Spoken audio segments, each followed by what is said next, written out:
नमस्ते दोस्तों, आशा है आप सब स्वस्थ और बहुत अच्छे होंगे। आज हम जानेंगे हीन भावना से क्या होता है। हीन भावना के कई कारण होते हैं और उसमें से ज़्यादातर की जड़ें हमारे बचपन में होती हैं। एक एग्जीक्यूटिव ने एक बार मुझसे एक युवक के बारे में परामर्श मांगा जिसका वह प्रमोशन करना चाहता था, परंतु उसने यह भी कहा, महत्वपूर्ण गोपनीय जानकारी के विषय में इस व्यक्ति पर भरोसा नहीं किया जा सकता।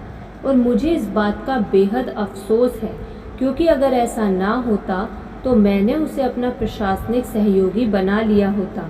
उसमें बाकी सभी आवश्यक योग्यताएं हैं, परंतु वह बहुत ज़्यादा बोलता है और हालांकि उसका ऐसा कोई इरादा नहीं होता, परंतु वह निजी और महत्वपूर्ण गोपनीय रहस्य सबको बता देता है।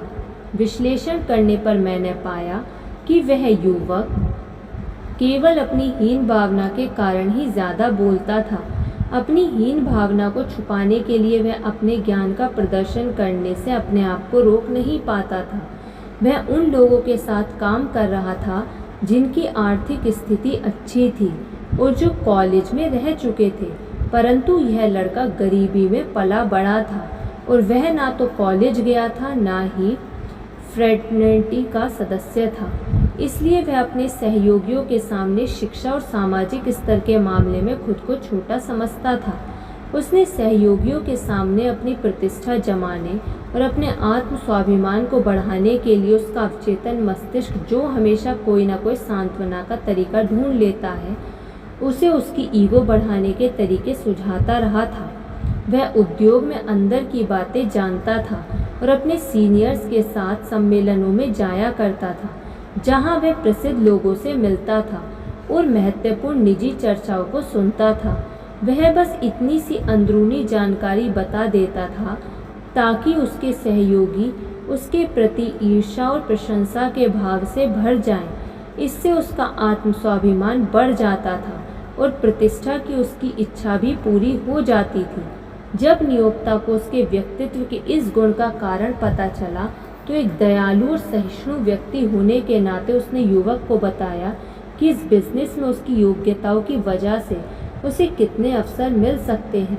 उसने यह भी बताया कि किस तरह उसकी हीन भावना उसे गोपनीय मामलों में अविश्वसनीय बना रही है। इस आत्मज्ञान के साथ ही आस्था और प्रार्थना की तकनीकों के गंभीर अभ्यास ने उसे उसकी कंपनी का एक बहुमूल्य कर्मचारी बना दिया। उसकी सच्ची शक्तियाँ जाग चुकी थी। मैं शायद आपको वह तरीका बता सकती हूँ जिससे कई युवा व्यक्तिगत रूप से हीन भावना विकसित कर लेते हैं। बचपन में मैं बहुत दुबली थी, मुझ में ऊर्जा की कोई कमी नहीं थी। मैं ट्रैक टीम में थी और मैं किसी खंबे की तरह स्वस्थ और कठोर थी, परंतु मैं किसी कील की तरह दुबली थी और मुझे इसी बात का दुख था, क्योंकि मैं दुबली नहीं रहना चाहती थी। सभी लोग मुझे पतलू कहकर बुलाते थे, जबकि मैं चाहती थी कि मुझे मोटू कहकर बुलाया जाए। मैं मोटा होना चाहती थी। मैं कठोर, कड़क और मोटा होने के लिए ललायित थी। मैंने मोटा होने की हर संभव कोशिश की। मैंने कोड लीवर ऑयल पिया, अनगिनत मिल्क शेक पिए, हजारों चॉकलेट खाई जिनमें क्रीम भी थी और गिरी भी। मैंने असंख्य केक और पाई खाए, परंतु किसी चीज़ से रत्ती भर भी फर्क नहीं पड़ा। मैं दुबली की दुबली ही रही।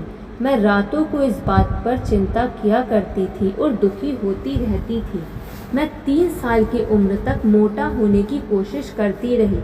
तभी अचानक मैं सचमुच मोटी हो गई। मेरे कपड़ों की सिलाई उधड़ने लगी।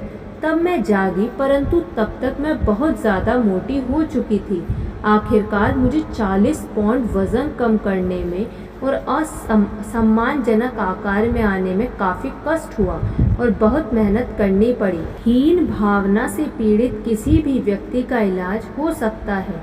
इनके प्रयोग से पीड़ित व्यक्ति उन शक्तियों को खोज सकता है और मुक्त कर सकता है जो अविश्वास और असमर्थता की भावनाओं की बेड़ियों में जकड़ी रहती हैं। ये हीन भावना के कुछ स्रोत हैं जो हमारे व्यक्तित्वों में शक्तिशाली अवरोध खड़े कर देते हैं। यह बचपन में हमारे साथ की गई भावनात्मक हिंसा हो सकती है, किन्हीं निश्चित परिस्थितियों के परिणाम हो सकते हैं, या ऐसी कोई चीज़ जो हमने खुद के साथ की हो। यह बीमारी हमारे धुंधले अतीत से उत्पन्न होती है और हमारे व्यक्तित्व के अंधेरे गलियारों में प्रकट होती है। शायद आपका कोई बड़ा भाई रहा होगा जो बहुत ही प्रतिभाशाली विद्यार्थी था। उसकी हमेशा फर्स्ट डिवीज़न आती होगी, जबकि आपकी शायद थर्ड डिवीज़न आती होगी और आप हमेशा इसी की तुलना सुनते रहे होंगे। इसलिए शायद आपने सोच लिया होगा कि वह ज़िंदगी में जितना सफल हो सकता है उतने आप नहीं हो सकते।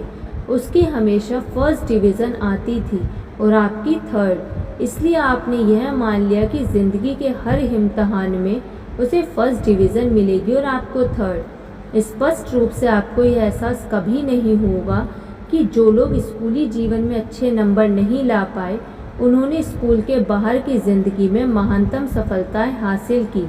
कॉलेज में फर्स्ट डिवीज़न आने भर से कोई अमेरिका का सबसे महान व्यक्ति नहीं बन जाता, क्योंकि कई बार फर्स्ट डिवीज़न का यह सिलसिला वहीं ख़त्म हो जाता है जब उसे उसका डिप्लोमा मिलता है।